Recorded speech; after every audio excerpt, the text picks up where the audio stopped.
Bismillahirrahmanirrahim. Assalamualaikum warahmatullahi wabarakatuh. Sahabat semua, kita menyaksikan ya, berminggu-minggu, berbulan-bulan, bahkan bisa jadi hitungan tahun, kita melihat Prabowo Subianto terdiam, tidak berbicara, bahkan pada persoalan-persoalan yang harusnya beliau berbicara juga tidak berbicara. Paling banter dihadapi oleh juru bicaranya, Dhanil Anzar, yang kemudian juga nampak menjadi sering belepotan untuk mencari celah-celah agar tidak nampak bahwa Prabowo Subianto memang tidak mau berkomentar. Nah, ini ada kabar menarik dari wartaekonomi.co.id. Aksi diam Prabowo Subianto dibongkar pengamat. Ternyata. Nah, kita lihat beritanya ya. Pengamat politik Maximus Ramses Lalongkoi menilai aksi diam Menteri Pertahanan RI Prabowo Subianto karena memiliki maksud tertentu, yakni mengincar masa Presiden Joko Widodo atau Jokowi. Ini analisa yang menarik ya, karena saya kira baru muncul sekarang. Pengamat-pengamat yang lain itu belum berbicara mengarah ke persoalan ini. Jadi diamnya Prabowo adalah untuk mengincar masanya Jokowi. Menurutnya, Prabowo berpotensi kuat kembali diusung di Pilpres 2024 mendatang. Ya, memang kalau persoalan ini kita sangat tahu sekali ya. Ambisi beliau untuk menjadi presiden memang sangat-sangat kuat, dan kita lihat barangkali orang yang mencalonkan diri baik sebagai presiden dan wakil presiden paling sering ya Prabowo. Pernah maju sebagai wakil presiden, calon, pernah juga maju sebagai calon presiden berkali-kali pula. Bahkan Prabowo memiliki potensi kuat untuk menang jika mampu menarik basis pendukung Jokowi. Ya bisa jadi ya. Justru PS Prabowo Subianto ini yang berpotensi kuat di Pilpres 2024, seperti dilansir dari Pojok 1 di Jakarta Rabu 20 Januari lalu. Lanjutnya, ia memaparkan analisis terkait peluang Prabowo Subianto menang di Pilpres 2024 dengan merangkul pendukung Jokowi. Sekarang PS lebih banyak mengagung-agungkan Jokowi tanpa ada kritikan lagi. Saya kira ini sinyal bahwa PS sedang menjadi baik basis dukungan Jokowi, katanya. Lebih lanjut, ia menilai Prabowo kemungkinan belum nampak melakukan gebrakan lantaran pihaknya masih menunggu waktu yang tepat. Ya, saya kira itu bisa dipahami dalam sudut pandang strategi politik ya, apalagi Prabowo Subianto kan politikus kelas tinggi, politikus senior yang pasti sudah banyak makan asam garam, sudah banyak melakukan kesalahan-kesalahan sehingga bisa belajar dari kesalahan-kesalahan itu. Saya kira dia menunggu waktu yang tepat, sebab jangan sampai ia dinilai presiden menggunakan panggung menteri untuk tujuan Pilpres, katanya lagi. Ya bisa jadi iya, bisa jadi enggak kalau pernyataan yang ini ya, karena kita tahu Jokowi tidak akan maju lagi sebagai presiden, dan kalau memaksakan Gibran untuk naik menjadi presiden saya kira sangat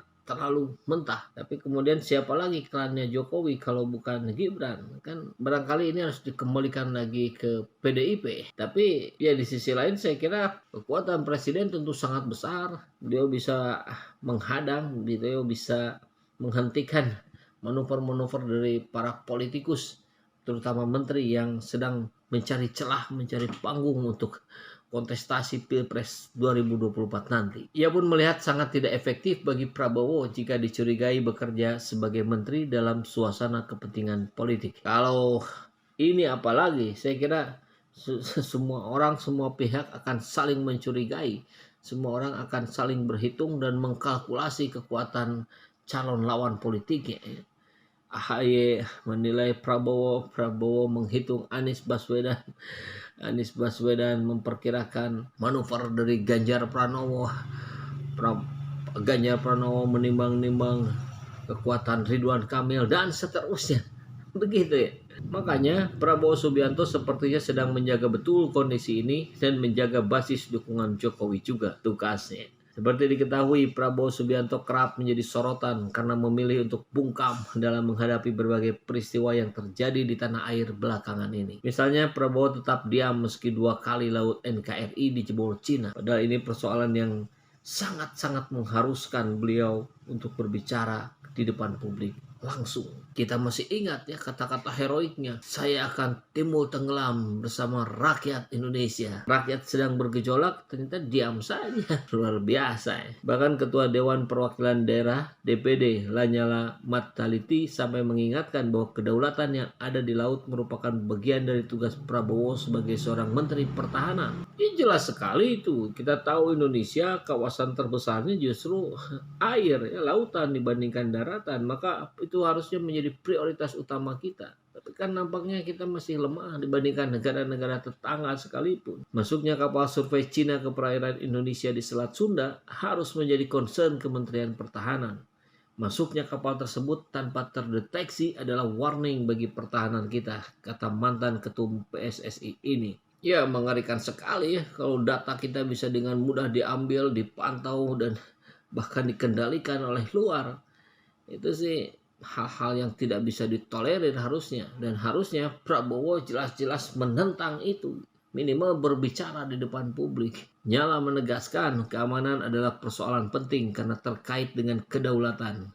Ia berharap pemerintah segera membenahi sistem keamanan laut. Sebagai negara kepulauan terbesar di dunia, Indonesia seharusnya memiliki armada laut yang kuat untuk memantau seluruh areal perairannya. Ya, apalagi terbesar di dunia, tapi tidak sebanding dengan kekuatan pengamanan. Sekali lagi kita mengingatkan kepada Kementerian Pertahanan, ini sangat penting untuk diperhatikan karena menyangkut teritori dan kedaulatan negara. Padahal Prabowo sendiri yang paling di depan kalau sudah berbicara tentang konsep pertahanan ya.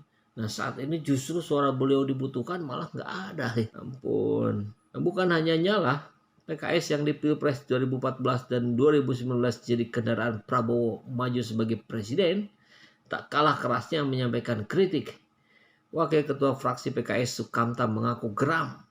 Kejadian seperti ini terus berulang tanpa ada tindakan tegas dari pemerintah. Ya, kita sudah hampir-hampir speechless ya.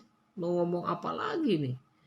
Rasanya sudah semua daya dan upaya dari para pengamat, bahkan rakyat jelata untuk mendorong, mengingatkan, tapi ternyata juga tidak ada pergerakan. Sukamta meminta pemerintah khususnya Menhan mengambil tegas terhadap pihak manapun yang mencoba menyelundupkan ke wilayah Indonesia. Bahkan ia meminta pemerintah mengambil langkah menenggelamkan kapal asing seperti yang dulu sempat digaungkan mantan Menteri Kelautan dan Perikanan Susi Pujiastuti. Kalau perlu tenggelamkan, kata Sukamta. Ya, jadi yang gregetan ini bukan hanya Lanyala ya, bukan hanya pengamat Ujang Komarudin misalkan, tapi bahkan rakyat jelata geram, gemes gitu.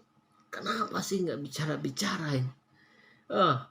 Ternyata kembali ke faktor awal tadi, barangkali kalau menggunakan perspektifnya pengamat yang mengatakan bahwa Prabowo diam untuk mengambil suaranya Jokowi, ya berarti itu strategi yang harus konsisten dia jalankan sampai satu saat di waktu, di momen tertentu setelah berhitung dengan para penasehatnya dan ia dapatkan kesempatan untuk berbicara, dia akan berbicara dengan sangat lantang.